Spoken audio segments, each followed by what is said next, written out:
Hello students, I am your educator Tanvi. Here I am discussing the types of simple permanent tissues. Like in the last video, I had told you regarding the simple permanent tissues and complex permanent tissues. So here I am discussing the different types of permanent tissues. So these are of three types: parenchyma, collenchyma and sclerenchyma. So let us look, I have made a table that will be easier for us to compare these three types of simple permanent tissues. Let us first look at parenchyma. It is a living cell and collection of cells will form the tissue. So these parenchyma cells are living. The cell wall is made up of a thin layer of cellulose. Cellulose we know now it is a polymer of glucose. Then the intercellular spaces, that is space between two cells, are very much present in this parenchyma cells. Talking about its function, it helps in storage of food materials, plus it also carries out photosynthesis because some parenchyma cells contain chlorophyll and are also called as chlorenchyma. So they perform the process of photosynthesis. Plus there are certain parenchyma that contain air cavity and provide buoyancy to the plant. Generally the aquatic plants which need to float, they contain air cavities in their parenchyma. Where they are located? In the stem, roots and leaves. Means overall in the plant you will see everywhere parenchymatous cells. Coming to collenchyma, these are also living cells, but how their cell wall is different from parenchyma?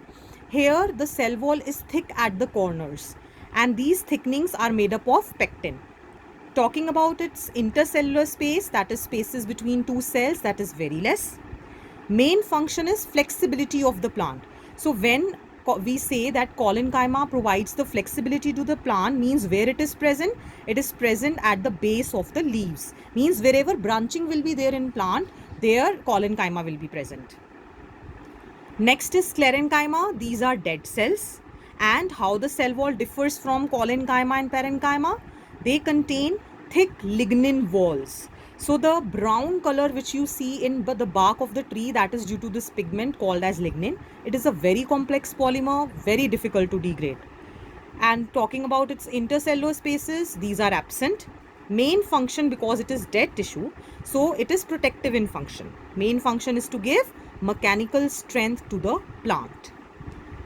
Regarding its location, it is in the bark of the tree, near the vascular bundles, in the leaf veins, and even the husk of coconut. Means the hard parts of the fruit of a plant is generally made up of sclerenchyma. Now let us look at their diagrams. So here we can see parenchyma cells. We can see the spaces between two cells. Yes, these are intercellular spaces. There is thin cellulosic cell wall. Vacuoles are present and nucleus is present, and whereas other cell organelles are also present. Talking about collenchyma, we can see these thickenings. These are made up of pectin. Okay, again it contains vacuoles, nucleus and other cell organelles. So main thing is this pectin which is present in the corners, which is giving it the thickness. Again this will be helpful in the protection of the plant and giving the strength to the plant. Then sclerenchyma, you can see these are elongated cells, and this thick cell, this is overall thick. The cell wall is very much thick overall, and it is made up of lignin. That is why it is called as lignified cell wall. Then there are certain spaces which are present in this wall. Some pores are present in the cell wall, that is called as pit, and the in between hollow space is called as lumen. Now I was telling you regarding chlorenchyma and erenchyma. These are the two types of parenchyma only. Chlorenchyma are those parenchyma cells which contain chlorophyll and they perform the process of photosynthesis. And erenchyma, these are the type of parenchyma that contains air cavities which will help the plant to float. So the aquatic plants are generally containing this erenchyma. Next, epidermis. Now epi means outside, dermis means skin. So the outside skin, or you can say the outermost protective layer in a plant, is called as epidermis, and it is made up of single layer of flat cells. So let us see what this epidermis looks like. Actually the structure is something like this. There are epidermal cells and there are stomata also. These bean shaped cells you can see with a pore, Okay, these bean-shaped cells are called as guard cells, which will guard the opening and closing of the stomata. And this central pore is called as stomata, which will help in the exchange of gases and water. So there are certain plants which are there in dry habitats, means in deserts. So there the epidermis is very much thick, which is also called as cuticle, to protect the loss of, or to prevent the loss of water. Because the lack of water is there, so they need to prevent the loss of water. In some cases, it is also covered with waxy layer, which is also made up of certain waterproof substances, cutin and suberin. So what are the functions of epidermis? First and foremost, it provides protection against loss of water.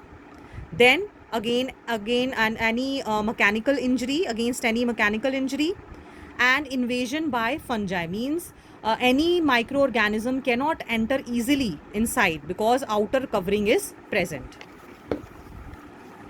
Talking about stomata, what are these? These are pores. I had told you that they are enclosed by two kidney shaped cells which will guard the opening and closing of stomata. That is why it is called guard cell.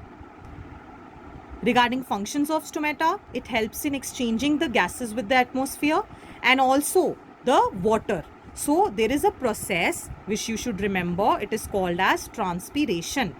It means loss of water in the form of water vapor from the leaves. That is transpiration. So that is also occurring through this stomata. Now epidermal cells are also present in roots of a plant. What they do? Roots, those cells will help in absorbing water from the soil, and also they bear hair-like extensions which will increase the surface area for the absorption of water. So desert plants have waterproof substances which are cutin and suberin, which I told you earlier. Another important point is that what type of tissue will be present in the outer layer of a branch of a tree and outer layer of young stem. See, young stem means it is dividing. So what it will contain? It will contain meristematic tissue. Once it becomes old, the branch of the tree, then this meristematic tissue, it will form several thick layers which are called as cork layer.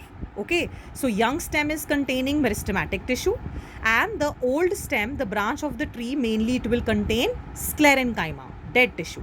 Okay, so it is made up of, generally that branch we are talking about is made up of cork cells which are dead. They don't have intercellular spaces, and these cork cells also have a waterproof substance called as suberin, which are impervious to gases and water. Then lastly, let me talk about the complex permanent tissues. These are of two types, xylem and phloem.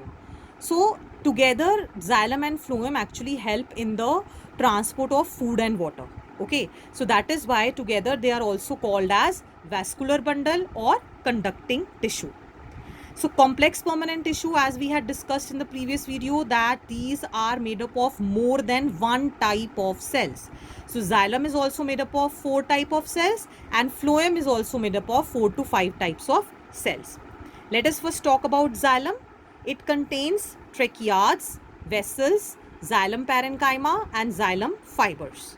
Now mainly these xylem are dead. Okay, tracheids, vessels and fibers are dead. Parenchyma is although living. So we consider xylem as the dead tissue. Then what is the function of xylem? Transport of water. It can be vertically through the tracheids and vessels, and sideways through parenchyma. So horizontally and vertically both the water is transported. But you should remember that the transport is unidirectional, means from roots to the upper parts of the body of the plant. So it is in one direction.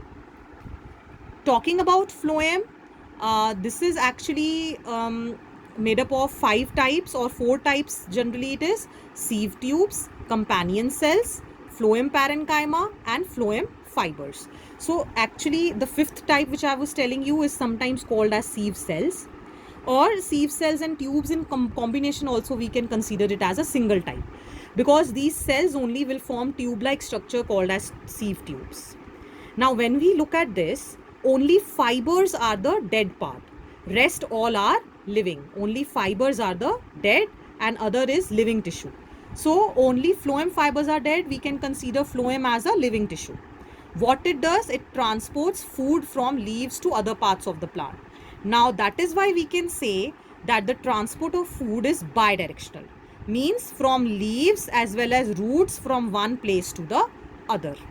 Okay, from leaves it can go to the different plants, parts of the plant, and from the roots also it can go, because roots also store food from the leaves. So from roots also the transport of food can also take place. So it is from two places. So just look at the diagram. This is the trachea. Generally it contains spore-like structure through which water will transport. These are called as pits. Then vessels also, mainly there are pits, pores are present for the successful transmission of water. And this is xylem parenchyma, and similarly fibers are also present. Fibers look something like this. These are dead parts. Okay. Coming to phloem, this is the cell wall of phloem which is perforated, means gaps are there. So this is the sieve plate. This is the tubular structure which I was talking about. The cells are present in the sieve tube. Those are sieve cells. This whole structure is the sieve tube. And along with it, there is companion cell. So companion cell actually is helping sieve tube to the nourishment it is providing, because sieve tubes, they don't contain nucleus, you can see. But companion cells, they contain nucleus. So they will help the sieve tube to perform all its functions. Then there is phloem parenchyma, and similarly there are also phloem fibers.